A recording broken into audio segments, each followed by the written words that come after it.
reformasi dulu punya beberapa agenda. Sebagian sudah beres. Nah, agenda KKN, kolusi, korupsi, nepotisme, sekarang masih ada.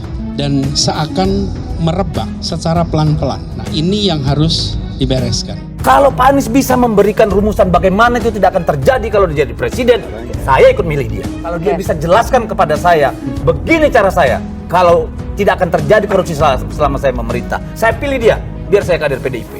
Jadi kita ini jujur. Jadi nggak usah sok lebih bersih dari yang lain. Disinilah hebatnya Anies. Jadi kalau dibilang tadi, adakah korupsi di DKI selama Anies? Saya bilang pasti ada. Mau kita buka-bukaan? Ayo kita lakukan pansus.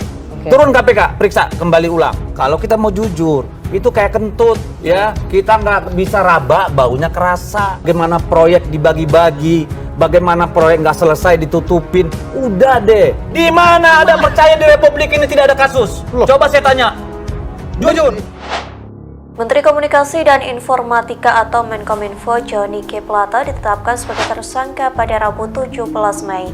Adapun penetapan tersangka ini lantaran Johnny terseret kasus dugaan korupsi penyediaan menara base transceiver station atau BTS 4G. Menanggapi hal tersebut, Nasdem partai yang menaunginya buka suara. Kita menegaskan, jangan sampai kita termasuk rombongan atau yang bisa berstatus mafia itu. Bahwa ikhtiar perubahan ini salah satunya adalah pemberantasan mafia, bahwa pemberantasan korupsi tanpa kompromi. Bagaimana mau berubah?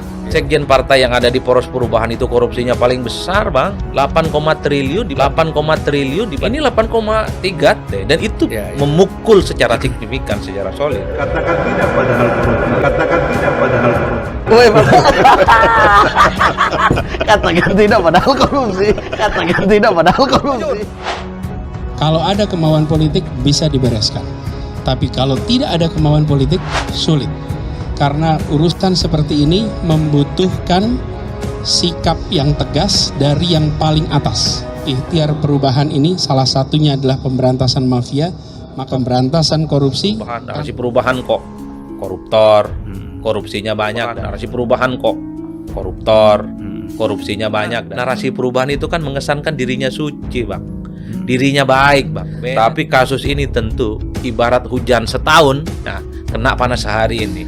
Selesai barang. Tapi satu hal ya, bahwa kasus Pak Johnny Plate ini tentu menjadi beban dan pukulan telak bagi partai politik yang ada di poros perubahan. Bukan hanya bagi Pak Surya Paloh, bukan hanya bagi Nasdem, bukan hanya bagi Anies, tapi PKS dan Demokrat agak sulit membangun narasi perubahan. Soal bagaimana ada mafia di dalam sektor-sektor yang mempengaruhi hajat hidup orang banyak. Ini bukan masalah baru bagi umat manusia. Kalau masalah, anak-anak mahasiswa ini semua udah tahu masalah. Mereka tahu tiap hari mereka bahas. Yang kita ingin dari dia itu, hope-nya apa? Which part do you want to change? How you gonna change it? In what way? Jangan kalau semua masalah Pak. Zaman Pak Jokowi banyak masalah, zaman Pak SBY banyak juga. Zaman Pak Harto apalagi. Ini kan ada namanya Anies Baswedan. Katanya mau pembaharuan. Kasihlah sama rakyat menunya. Apa yang mau diperbaharui? Kita itu bicara. Kalau orang bicara setengah kebenaran, menutupi kebenaran yang lain, itu sama dengan bohong. Jadi kita itu kalau bicara ya terbuka. Kami menghargai.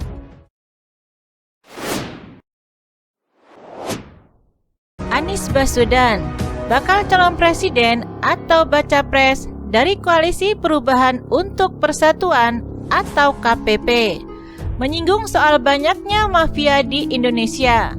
Mereka menjadi momok dalam pemberantasan korupsi, kolusi, dan nepotisme atau KKN. Padahal ini merupakan salah satu amanat reformasi. Kita kumpul hari ini tepat 25 tahun reformasi di Indonesia. Tapi sambil kita menengok, kok bisa kita sudah 25 tahun dari reformasi yang dulu kita bicara tentang memberantas kolusi, korupsi, dan nepotisme. Sekarang justru muncul mafia A, mafia B, mafia C, dan mafia D. Kata Anies dalam acara bertajuk Temu Kebangsaan Relawan Anies Baswedan yang digelar para relawan Anies di Tenis Indoor Senayan, Jakarta Pusat pada hari Minggu 21 Mei 2023. Anies menyebut saat ini merupakan panggilan untuk berkomitmen memberantas para mafia di tanah air. Menurutnya, bila pemimpin di Indonesia tidak sensitif atas maraknya mafia, maka Indonesia akan rusak oleh mafia itu. Sekarang kita berkomitmen untuk memberantas mafia-mafia yang ada di Republik ini. Proses terjadinya itu pelan-pelan. Proses penyimpangannya itu pelan-pelan. Bila pemimpin-pemimpin di Republik ini tidak sensitif pada persoalan ini, maka persoalan ini akan secara bertahap merusak Indonesia, kata Anies. Kemudian, Anies memberikan analogi tentang perbedaan katak yang dimasukkan dalam sebuah air dalam panci di atas kompor yang menyala dan pelan-pelan airnya memanas dengan katak yang dilempar ke dalam panci berisi air mendidih. Katak bila dimasukkan ke dalam sebuah panci yang airnya dingin, kemudian pancinya taruh di kompor. Nyalakan kompornya pelan-pelan. Air di situ asalnya dingin, lama-lama menjadi panas, lama-lama mendidih, dan katak itu akan mati dalam mendidihnya air. Itu caranya pelan-pelan, ujarnya. Tapi kalau katak dilemparkan ke panci yang airnya mendidih, dia langsung melompat. Tapi kalau dipanaskan pelan-pelan, dia mati mendidih, tambahnya. Oleh karena itu, Anies mengajak agar bangsa ini segera menyadari akan pertumbuhan mafia di Indonesia saat ini. Bila tidak, kata Anies, bangsa ini akan habis karena mafia. Saatnya kita menyadari bahwa ini adalah problematika yang harus kita hadapi sama-sama, imbuhnya. Seolah mematahkan argumentasi Anies Baswedan yang koar-koar bahwa salah satu misi koalisi perubahan adalah memberantas korupsi. Pengamat politik Adi Prayitno mengatakan, bagaimana Anies akan memberantas korupsi, sedangkan sejumlah kader koalisi perubahan banyak terjerat kasus korupsi. Yang terbaru adalah petinggi Partai Nasdem, Johnny G. Plate. Pengamat politik Adi Prayitno menyebut bahwa masa ada harapan bagi Anies Baswedan untuk melenggang terus hingga pendaftaran KPU dan Pilpres 2024. Menurut Adi, yang bisa mengubah keadaan koalisi perubahan adalah orang-orang yang ada di dalam koalisi itu sendiri. Jika sudah berkomitmen kuat, maka pengaruh eksternal tidak akan mampu melemahkan mereka. Kalau mau jujur, yang bisa ubah poros perubahan mereka sendiri, bukan faktor intervensi atau faktor hukum. Apa yang membuat poros perubahan surut? Gara-gara Johnny G. Plate misalnya, karena tersangkut hukum. Daftar ke KPU yang tanda tangan ketua partai, sekjennya PLT sudah selesai. Artinya apa? Maju tidaknya bagi saya, bagaimana iman politik ketiga kaum partai tegak lurus ke Anies. Selama ini, koalisi perubahan memang mengklaim mendapat intervensi dan usaha penjagalan pencapresan Anies. Bahkan, kasus yang menimpa Johnny G. Plate, yang mana adalah politisi Nasdem, dianggap sebagai kriminalisasi. Namun Adi mengungkap bahwa Anies sendiri berbicara setelah penahanan Johnny G. Plate, tidak ada perubahan apapun dalam koalisi. Jika demikian, seharusnya Anies Baswedan dan koalisi perubahan tidak peduli apa yang terjadi di eksternal, karena yang terpenting adalah penguatan internal. Jangan terlampau peduli dengan hore-hore yang ada.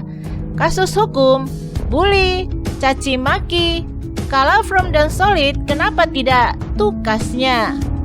Sementara itu, Sekretaris Tim Koordinasi Relawan Pemenangan Pilpres PDIP, Dedi Yefri Sitorus, mengaku akan memilih Anies Baswedan di Pilpres 2024 jika mampu menjelaskan cara mencegah korupsi saat menjabat sebagai presiden. Dedi awalnya menepis pernyataan dari Anies hingga Ketum Demokrat Agus Harimurti Yudhoyono atau AHY terkait penegakan hukum yang dinilai tajam ke bawah namun tumpul ke atas. Menurutnya, di zaman Jokowi, banyak menteri dari partai pendukung pemerintah hingga pimpinan lembaga legislatif yang terjerat kasus korupsi. Masalah penegakan hukum ini persoalan kita semua yang sudah terbukti di selama pemerintahan Jokowi. Berapa menteri dari partai pendukungnya? Kurang apa? Mahkamah Agung, Wakil Ketua DPD, Ketua DPR. Kurang apa lagi bukti selama kalian ini tajam ke atas, kata Dedi. Ia mengaku menghargai kritik Anies yang disampaikan beberapa waktu terakhir. Menurutnya, masalah yang disinggung Anies merupakan keresahan Presiden sejak zaman Soekarno. Dedi mengatakan akan memilih Anies sebagai Presiden jika mampu menunjukkan cara mencegah masalah-masalah itu tidak terjadi. Kalau Pak Anies bisa memberikan rumusan bagaimana itu tidak akan terjadi kalau dia jadi Presiden, saya ikut milih dia. Kalau dia bisa jelaskan kepada saya, begini cara saya, tidak akan terjadi korupsi selama saya memerintah. Saya pilih dia, biar saya kader PDIP, kata Dedi. Sebelumnya, bakal calon presiden dari Koalisi Perubahan untuk Persatuan atau KPP, Anies Baswedan, menyuarakan berbagai kritik terhadap pemerintahan era Presiden Jokowi. Di hadapan relawan, dia menyoroti bercokolnya para mafia di sektor-sektor yang seharusnya dikuasai oleh negara. Anies menyebut para mafia ada di sektor pertanian, proyek-proyek pemerintah, bantuan sosial, kesehatan, bahkan hingga pemilu. Dia berjanji akan memberantas para mafia itu jika berkuasa nanti. Mafia-mafia ini berderet. Ada mafia bagian tanah, ada parkir, mafia kesehatan, mafia pemilu, mafia bansos, bahkan mafia proyek pemerintah. Ya, termasuk mafia BTS itu, kata dia dalam temu akbar kebangsaan Minggu 21 Mei 2023. Bekas Gubernur DKI Jakarta itu meminta hukum harus tegak bukan hanya ke masyarakat bawah, namun juga ke seluruh elemen masyarakat.